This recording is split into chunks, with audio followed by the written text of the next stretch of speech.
Je cède le passage à la voiture. Oui. A. Non. B. Je tourne la tête du côté droit. Oui. C. Non. D.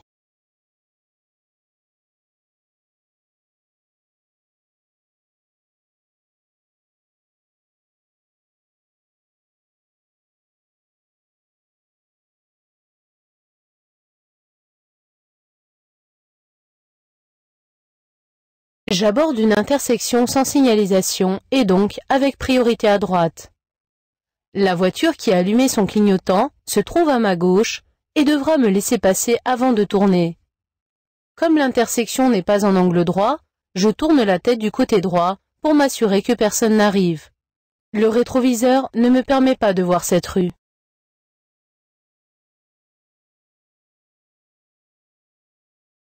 En présence de fumée dans un tunnel, je fais demi-tour avec ma voiture. A. Je rejoins à pied une issue de secours. B.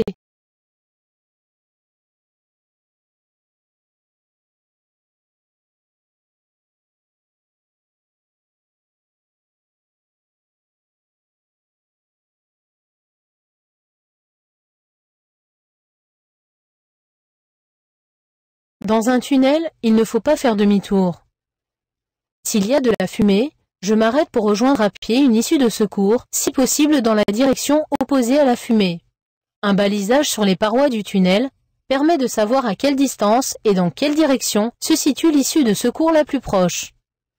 Dans cette issue, je serai à l'abri de la fumée et de la chaleur. Cette signalisation peut annoncer un renforcement de la pluie, A, des chutes de neige, B, de la pluie verglaçante, C.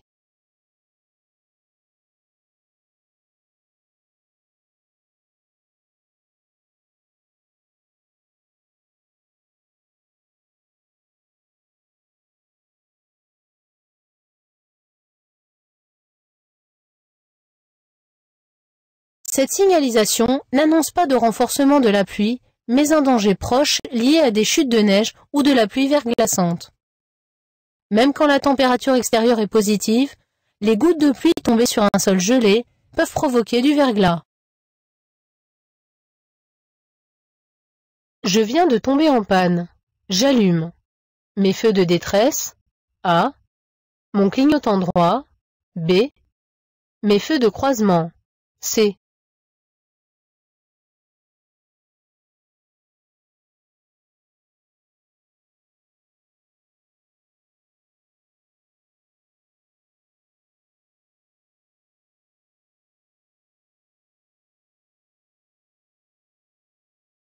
On ne choisit, hélas, pas l'endroit pour tomber en panne. Ici, en l'absence d'accotement, il est impératif de bien signaler mon véhicule afin d'avertir rapidement les autres usagers. J'allume immédiatement mes feux de détresse. Pour bien voir, je reste en feu de route jusqu'à l'arrêt complet de mon véhicule. Ensuite, je les éteins pour ne laisser que les feux de position en complément des feux de détresse. Quant aux feux de croisement, ils déchargeraient la batterie. Les balises blanches de gauche jalonnent un virage. A. Signalent une intersection. B. Je circule dans une région fréquemment enneigée. Oui. C. Non. D.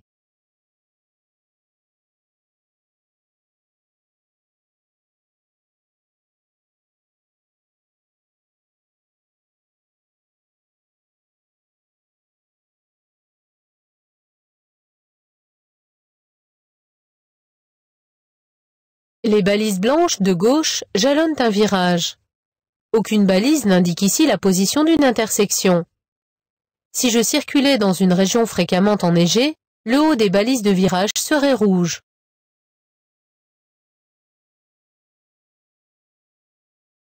Mon champ visuel se rétrécit si je téléphone en conduisant. Oui. A. Non. B. Si je roule plus vite. Oui. C. Non. D.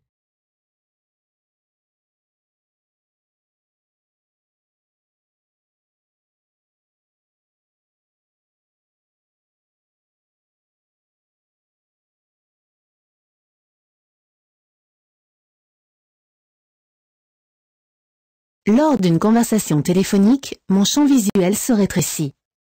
En effet, mon attention est mobilisée par la communication, ce qui entraîne une fixité du regard.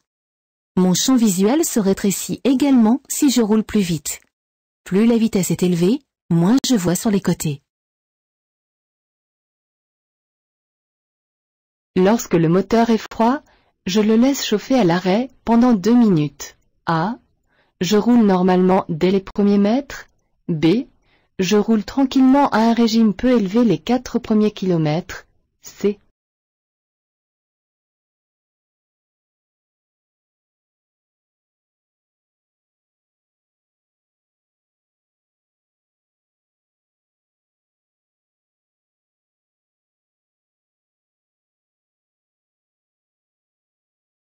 Lorsque le moteur est froid, pour éviter une surconsommation de carburant, je roule tranquillement à un régime peu élevé pendant les 4 premiers kilomètres.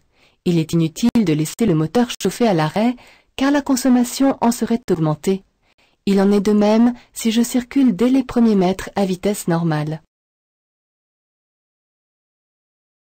Conducteur novice, je roule à 90 km/h. Je peux accélérer? Oui. A. Non. B.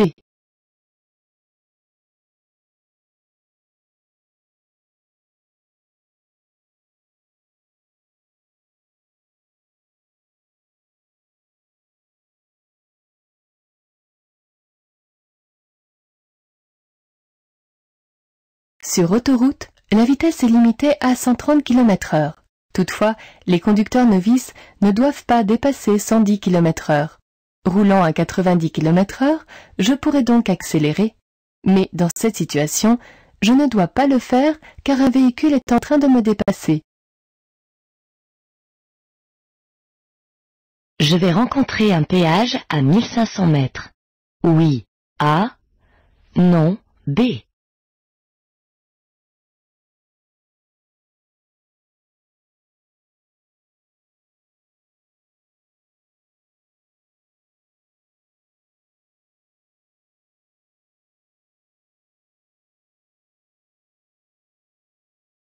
Ce panneau, placé sur une section gratuite d'autoroute, indique que la dernière sortie avant la section à péage se trouve à 1500 mètres.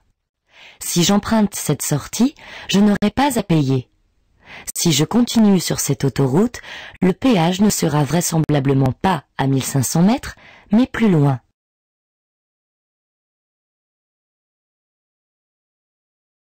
Le panneau bleu m'indique une traversée de voie de tramway, A. Une voie réservée au tramway, B.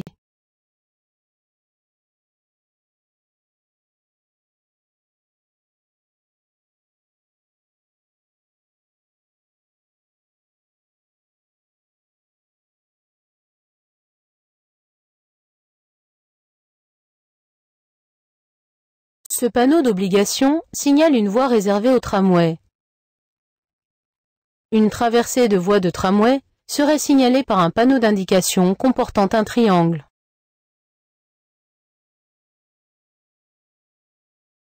Je devrais céder le passage si je tourne.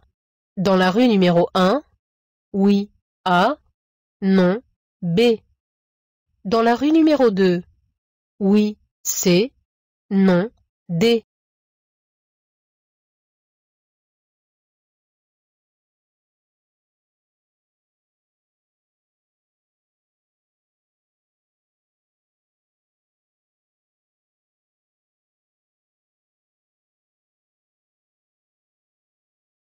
En l'absence de signalisation, j'applique la règle de la priorité à droite.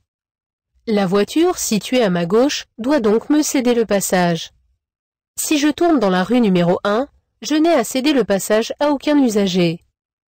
Pour info, dans une intersection, un piéton qui traverse la chaussée en prolongement du trottoir est engagé de façon régulière, même s'il n'y a pas de passage piéton. Par conséquent, si je tourne dans la rue numéro 2, je devrais céder le passage aux piétons. Je peux dépasser la voiture blanche? Oui. A. Non. B.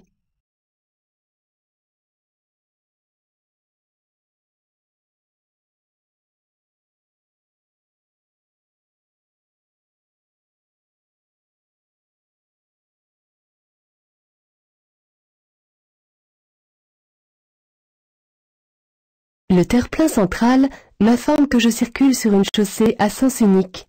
Les véhicules que j'aperçois dans les rétroviseurs sont loin et aucun usager n'est sur le point de me dépasser. Par conséquent, je peux dépasser la voiture blanche. Ma voiture, âgée de 4 ans, a subi un contrôle technique le mois dernier. En cas de vente, un nouveau contrôle est obligatoire. Oui. A. Non. B.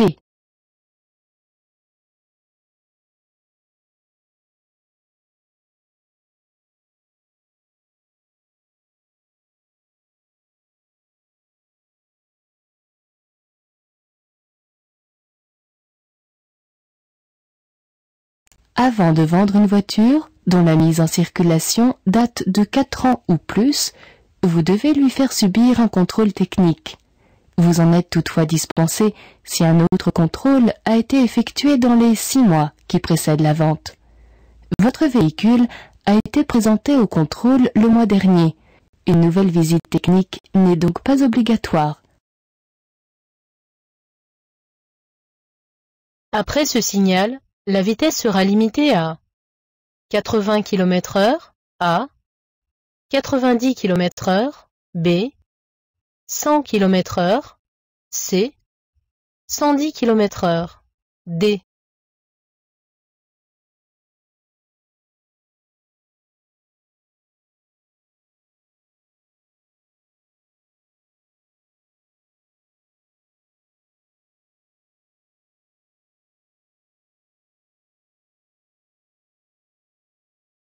Ce panneau indique la fin d'une route à accès réglementé. Toutefois, cette route reste à 2 chaussées, séparées par un terre-plein central et donc à sens unique. Après ce signal, la vitesse sera donc toujours limitée à 110 km/h.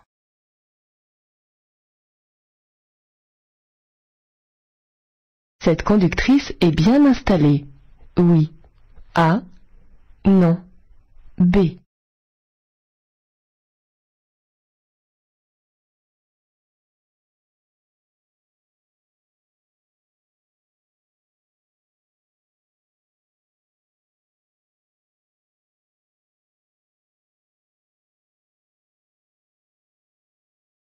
Cette conductrice a une bonne position de conduite, mais elle n'est pas bien installée car sa ceinture de sécurité est vrillée. En cas de choc important, la ceinture peut provoquer des blessures au niveau du thorax et du sternum. Blessures beaucoup moins graves que celles occasionnées par l'éjection, le heurt du pare-brise, du volant ou du tableau de bord. Mais elles seront aggravées par l'angle tranchant que forme le pli. La ceinture doit donc être mise bien à plat. Ce signal m'annonce une sortie d'autoroute. Oui. A. Non. B. Une aire de repos. Oui. C. Non. D.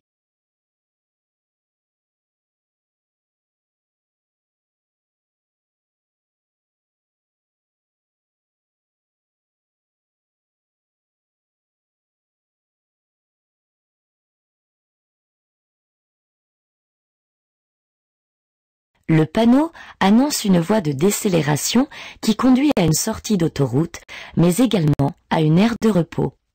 Si je tourne à droite, plus loin, je pourrai donc sortir de l'autoroute ou me reposer tout en restant dans l'infrastructure autoroutière. Le défibrillateur est un appareil qui permet de rétablir le rythme cardiaque. A. Mesure le taux d'alcool. B. Mesure la glycémie. C.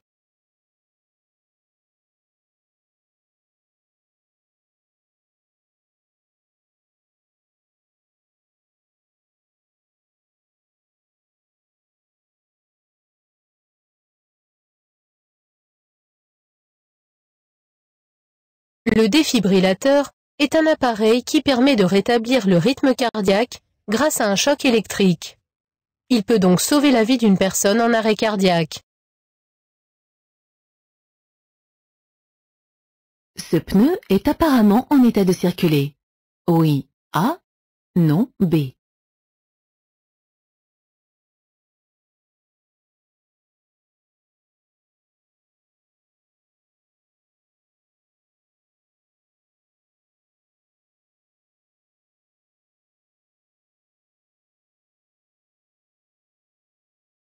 Les indicateurs d'usure sont des bosses situées au fond des rainures. Un pneu doit être changé quand l'usure du pneu atteint le niveau de la bosse, ce qui n'est pas le cas ici. Aucune déchirure ni hernie n'est visible. Ce pneu est donc apparemment en état de circuler. Je dois ralentir. Oui. A. Non. B. Je dois me déporter à gauche? Oui. C. Non. D.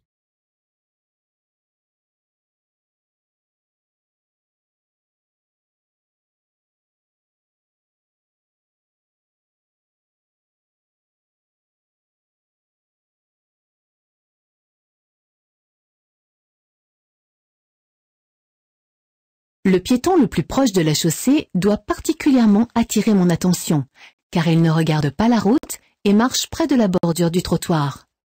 De plus, comme il va croiser d'autres piétons, il risque de descendre sur la chaussée. Dans cette situation, je dois ralentir et me déporter à gauche. En agglomération, je dois laisser un espace latéral de sécurité d'au moins 1 mètre entre mon véhicule et des piétons. Pour dépasser le cycliste, je me déporte sur la voie de gauche, A. Je reste dans ma voie, B.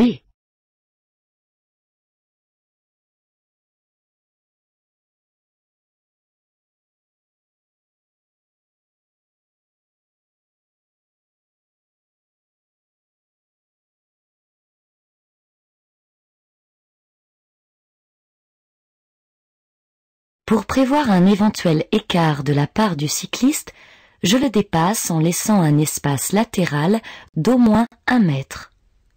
Pour respecter cette distance, même si j'ai prévu de tourner à droite, je dois me déporter sur la voie de gauche. Je reviendrai dans ma voie après le dépassement.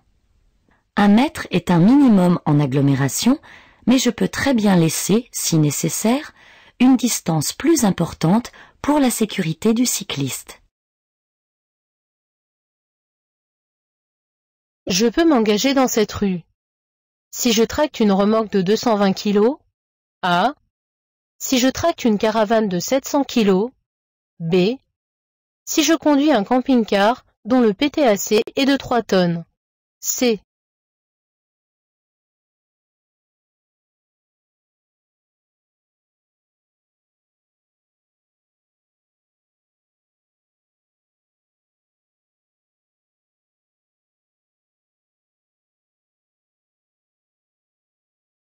Ces 2 panneaux sont superposés mais indépendants. Le signal du haut interdit l'accès aux véhicules et ensembles de véhicules dont le PTAC ou le PTRA dépasse 2 tonnes. Si je conduis un camping-car d'un PTAC de 3 tonnes, l'accès à cette rue m'est donc interdit. Le panneau du bas interdit l'accès aux véhicules tractant une caravane ou une remorque de plus de 250 kg. Je peux donc m'engager si je tracte une remorque de 220 kg, mais pas si je tracte une caravane de 700 kg.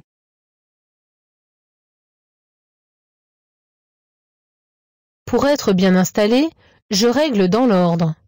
Siège, rétroviseur, dossier, A. Rétroviseur, dossier, siège, B.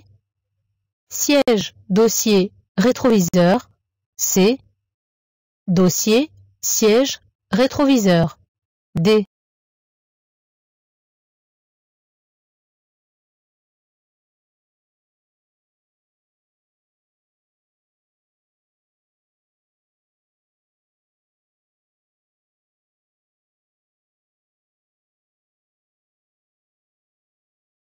Pour être bien installé, il faut d'abord régler le siège afin d'utiliser efficacement les pédales.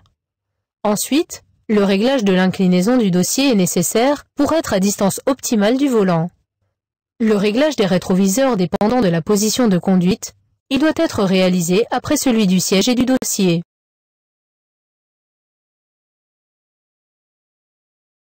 Je tourne à gauche, je m'arrête à la ligne blanche, oui, A, non, B. Je cède le passage à la voiture rouge, oui, C, non, D.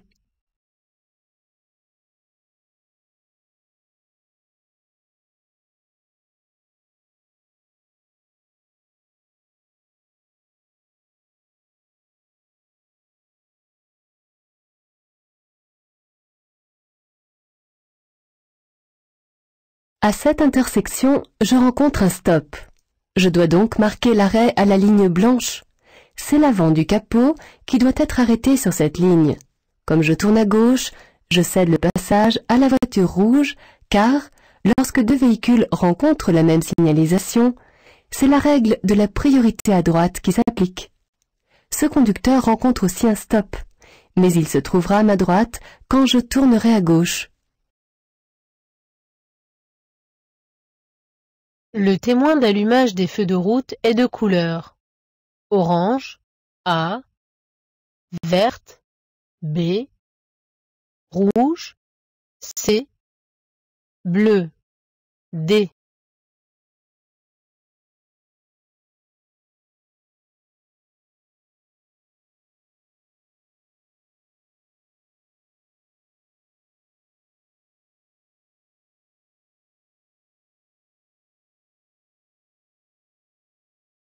Le témoin d'allumage des feux de route est de couleur bleue. Les voyants des autres feux avant sont de couleur verte, ceux des feux arrière de brouillard de couleur orange. Les témoins de couleur rouge alertent le conducteur d'un problème grave.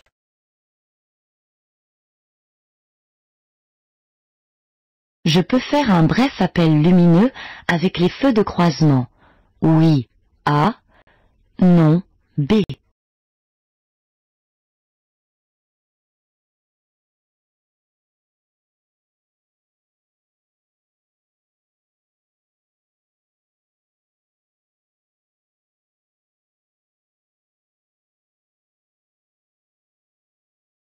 Sur cette route non éclairée, je circule en feu de route.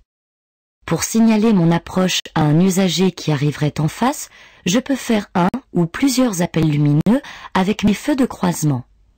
Sur cette route étroite, à l'entrée d'un virage sans visibilité, il est particulièrement recommandé d'avertir par appel lumineux, en sachant que, de nuit, je ne dois pas klaxonner pour ne pas troubler la tranquillité publique.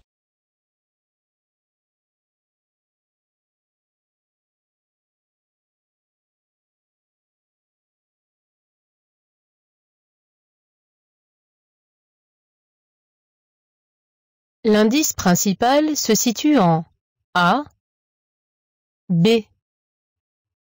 Je me prépare à céder le passage. Oui, C. Non, D.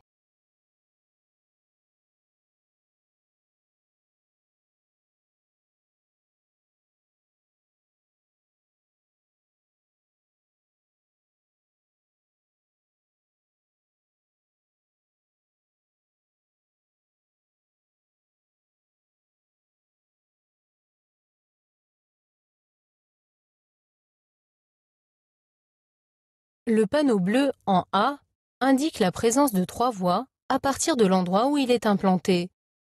Il est l'indice principal. Je circule donc sur la nouvelle voie de droite et comme je reste dans celle-ci, je ne cède pas le passage.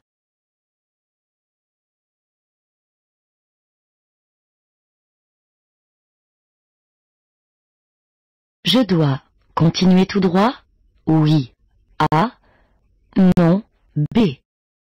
Céder le passage aux piétons. Oui. C. Non. D.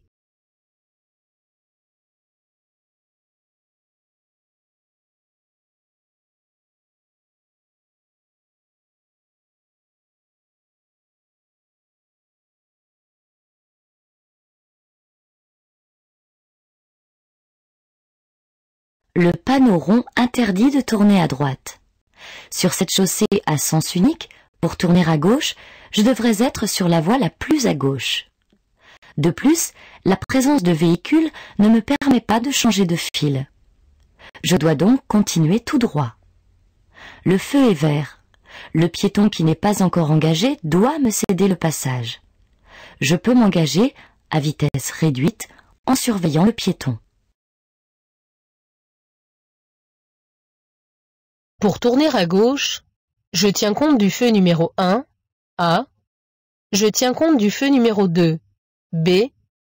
Je m'engage, C. Je céderai le passage en face, D.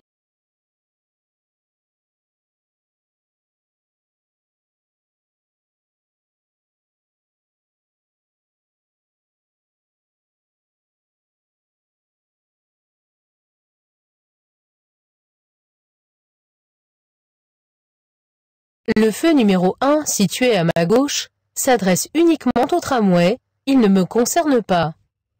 Je tiens compte du feu numéro 2 qui est vert. Je m'engage, mais avant de tourner, je devrais céder le passage au véhicule en face, qui rencontre également le feu vert. Avant ces signaux, le stationnement est payant. A. Interdit. B. À durée limitée. C. À alternance semi-mensuelle. D.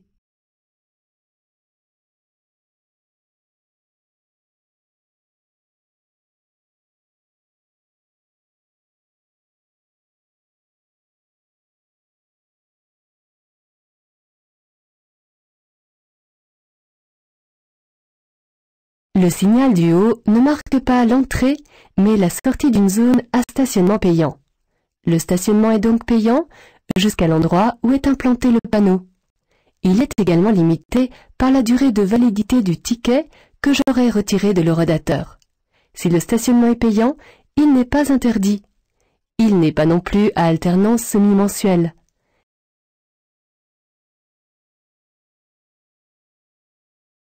Je m'engage. Oui. A. Non. B.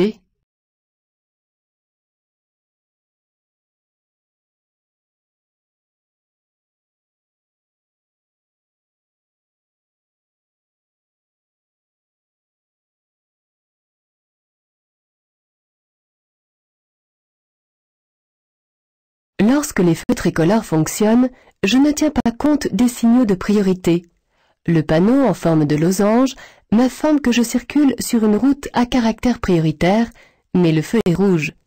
Je m'arrête sans tenir compte du panneau. Même si la voiture de droite est bloquée par celle qui la précède, je ne suis en aucun cas dispensé de cet arrêt.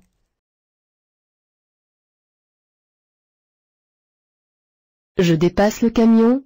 A. J'attends. B.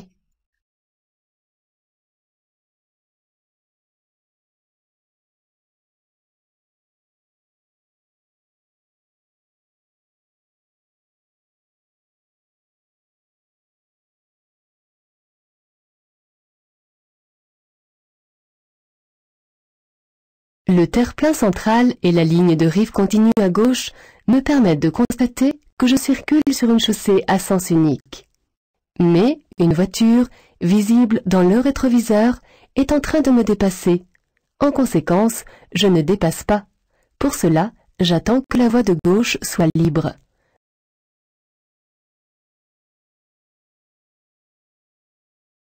En cas de collision avec deux autres véhicules, je remplis un seul constat amiable.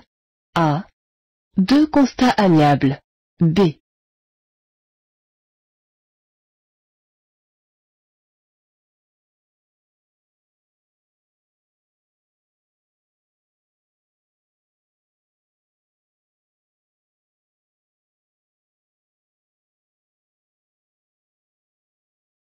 Le recto d'un constat amiable contient deux colonnes, dont chacune est attribuée à l'un des conducteurs impliqués dans un accident matériel. Si, par exemple, je me fais percuter par le véhicule qui me suit pour être ensuite projeté contre celui qui me précède, je remplis deux constats. L'un avec le conducteur qui m'a percuté, le second avec celui contre lequel j'ai été projeté. Je précise en observation que le véhicule suiveur m'a poussé, car si je l'oublie, ma responsabilité sera retenue à tort.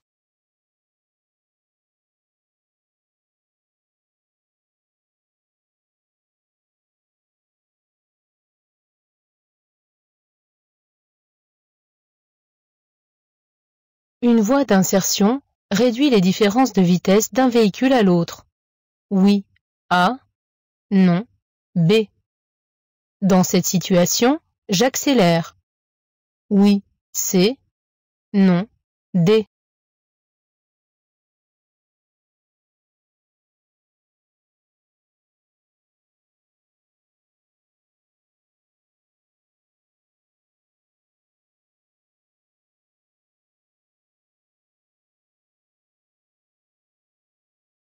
Le rôle d'une voie d'insertion est de réduire les différences de vitesse d'un véhicule à l'autre. Cela limite les risques d'accident et rend le trafic plus fluide. Comme la voiture derrière moi s'est déportée sur la voie de gauche pour faciliter mon insertion, j'accélère et je m'engage.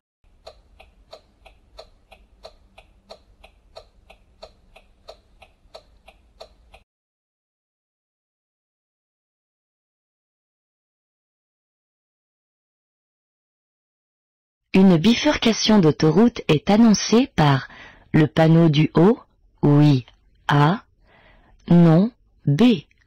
Le panneau du bas, oui, C, non, D.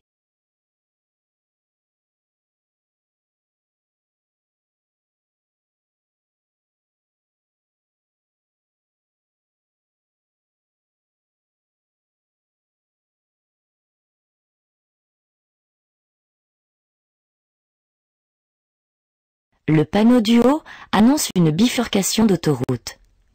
À 2000 mètres, je pourrais continuer sur l'autoroute A39 en direction de Dijon ou emprunter l'autoroute A31 en direction de Lille. Le panneau du bas annonce également la même bifurcation d'autoroute. Il s'agit d'un nouveau panneau qui peut compléter à certains endroits la signalisation actuelle. Je pourrais rouler à 50 km/h. Si je conduis une camionnette, oui, A, non, B. Si je tracte une caravane, oui, C, non, D.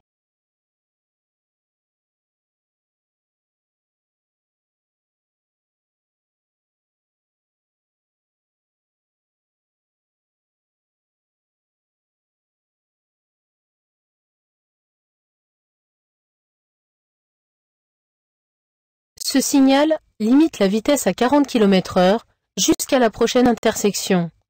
Le panonceau précise que cette limitation s'adresse aux véhicules de transport de marchandises. Je ne pourrais donc pas rouler à 50 km/h si je conduis une camionnette, car celle-ci entre dans cette catégorie.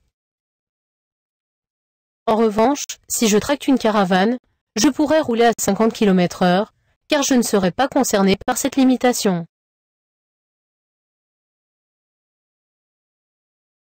La vision périphérique permet de lire précisément un panneau, A, d'évaluer la vitesse de déplacement, B, de détecter la présence d'un usager, C.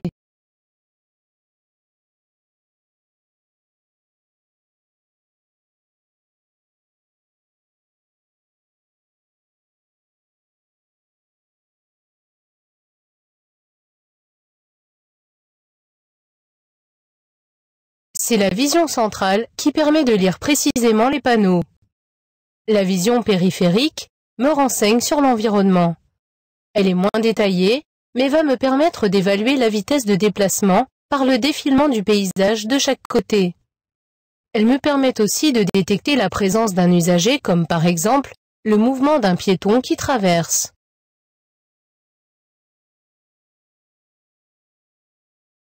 Un conducteur qui a une mauvaise acuité visuelle risque de ralentir exagérément avant une bifurcation, oui, A, non, B.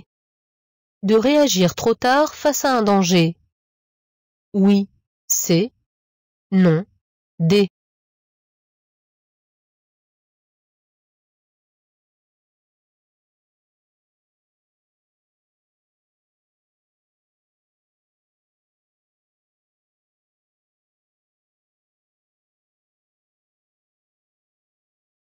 Avec une mauvaise acuité visuelle, un conducteur devra se trouver suffisamment près d'un panneau pour pouvoir le lire. Pour ce faire, il risque de ralentir exagérément avant la bifurcation. Comme il voit moins loin, il ne percevra que tardivement les situations dangereuses, ce qui l'empêchera d'anticiper. Il risque par conséquent de réagir trop tard face à un danger.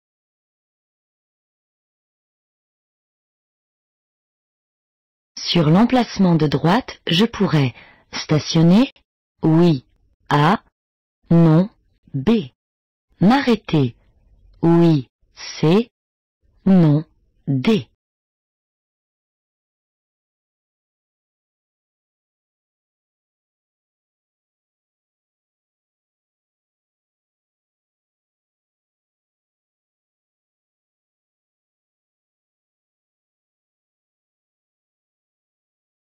Le panneau d'indication bleu signale un arrêt d'autobus, ce qui est confirmé par la ligne jaune en zigzag peinte sur l'emplacement de droite.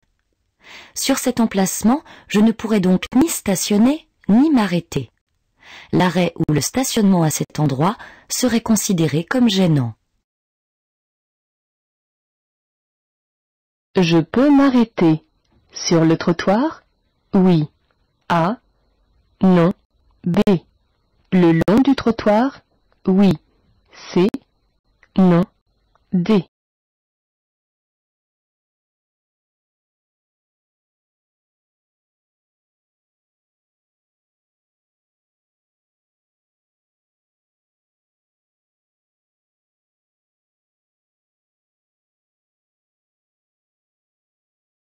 Vous n'avez le droit ni de vous arrêter, ni de stationner sur un trottoir.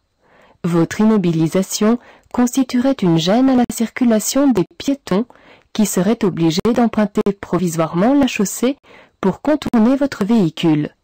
Elle obligerait une personne handicapée ou une personne poussant une voiture d'enfant à effectuer une manœuvre pénible et dangereuse. En revanche, vous pouvez vous arrêter le long du trottoir puisque ni la signalisation ni l'environnement ne vous l'interdit et que la ligne axiale n'est pas continue. Utilisée en agglomération, la climatisation par air conditionné augmente la consommation de carburant d'environ 10 à 15%, A, 20 à 25%, B, 30 à 35%, C, 40 à 45%, D.